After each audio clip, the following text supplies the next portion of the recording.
So hello guys, good morning. So welcome back to my YouTube channel. This is Autoboyson. So mayroon tayong gagawin ngayon. uh, Honda XRM to.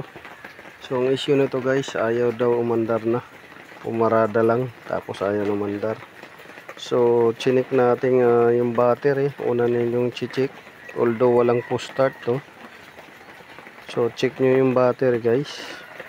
So yung battery naman ay malakas yung battery, yung voltahe ng battery. So wala tayong problema dito sa battery, malakas. Tapos check ninyo yung connection nito kasi kinalawang na. Yan. So luwagan lang ninyo, luwag. Pag naluwagan ninyo, balik ninyo para maganda yung contact. Yan. Tapos pati dito sa ground. So luwagan ninyo. Tapos ibalik din ninyo para maganda yung contact kasi kinalawang na yung tornilyo. So ayan, naluwagan natin at nahigpitan. So okay na yung contact niyan. So ang sunod natin guys ay itong sa ignition coil cable. So minsan kasi ito napupudpud itong ignition coil cable. So ang gagawin ninyo, balatan lang ninyo. Pagka nabalatan ninyo, huwag na ninyong ilagay muna yung spark plug cap kasi minsan doon naglulus kaya ayaw mandar. So ito, hindi pa natin chinik yung spark plug, pero mamaya papaandarin natin yan kung aandar. Kung hindi, saka natin i-check yung spark plug na yan kasi pumarada lang daw to at nawala na yung hindi na mandar. So yan yung check ninyo ito.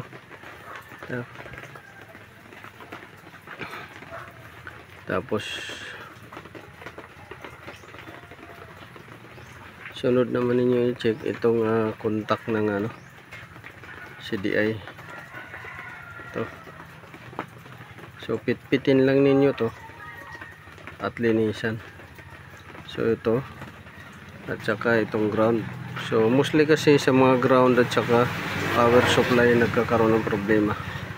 Saka yung mga dugtungan gaya nito na hindi maayos at hindi na balutan ng tape kagaya niya, no, putol. So isang dahilan yan.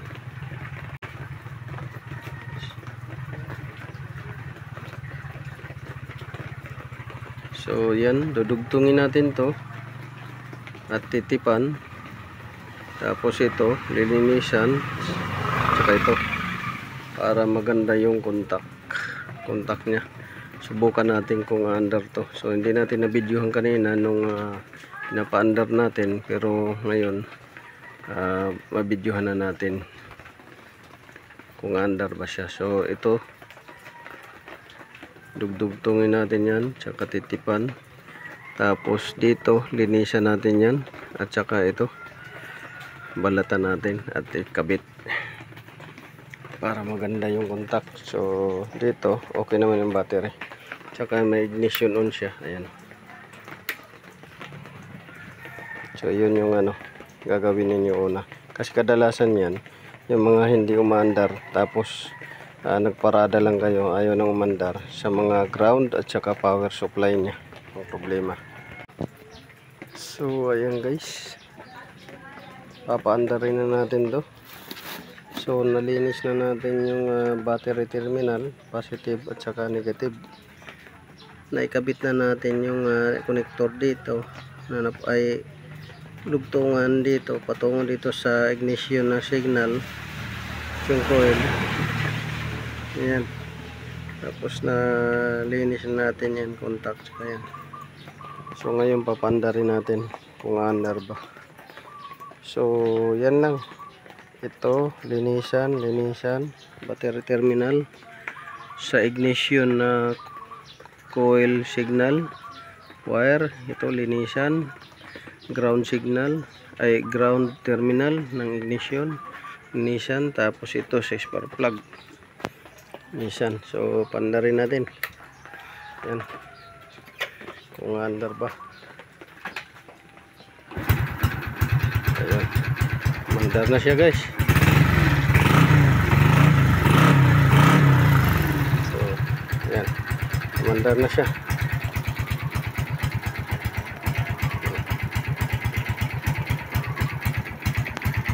So ganun lang ang ano, doon lang sa mga tinuro ko sa inyo.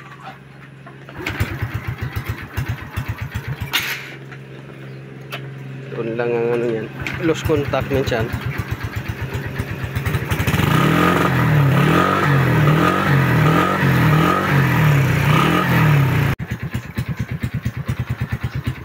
Tapos ito CDI, wag niyong kalimutan doon na linisan din yung contact niya sa pin. At minsan umaatras yan, talian ninyo ng cable para hindi siya umatras. Talian nyo.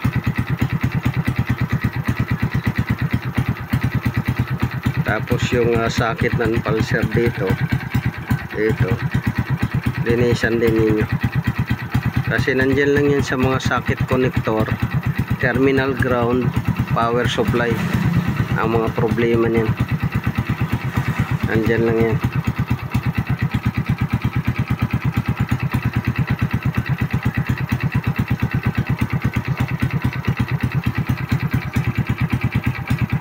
So yun lang, this is Autoboyson. Sana ay nakakuha kayo ng konting kalaman.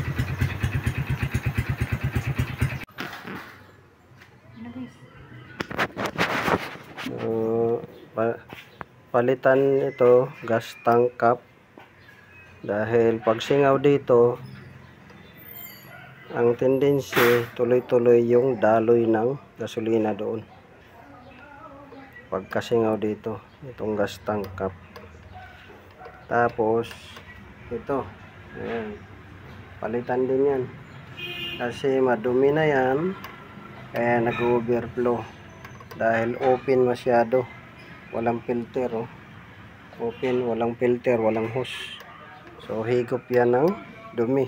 Kagaya dito, pag lusot dito ng dumi galing dun sa tapaludo, lusot dito, higupin ngayon dito. So kailangan palitan to. So yung papalitan dito, ito gas tank cap para mag-hold ng pressure siya, hindi tutuloy yung pressure doon. Tapos ito palitan to dahil madumi na sigurado ang ano nito, mga jet. Kakalawangin na dahil higop dito ng tubig at saka buhangin. Tapos yung filter, yan, air filter nya.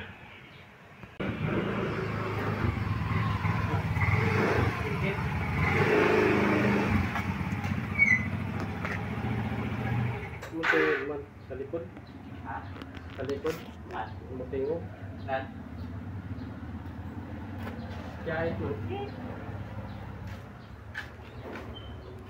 Ito kailangan palitan, hindi pwedeng ganito lang. Paano na ito?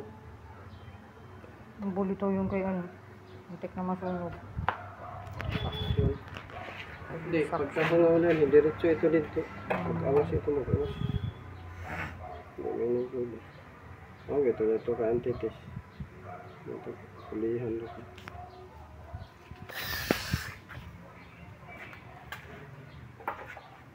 Ito pala ito, ano? Ano?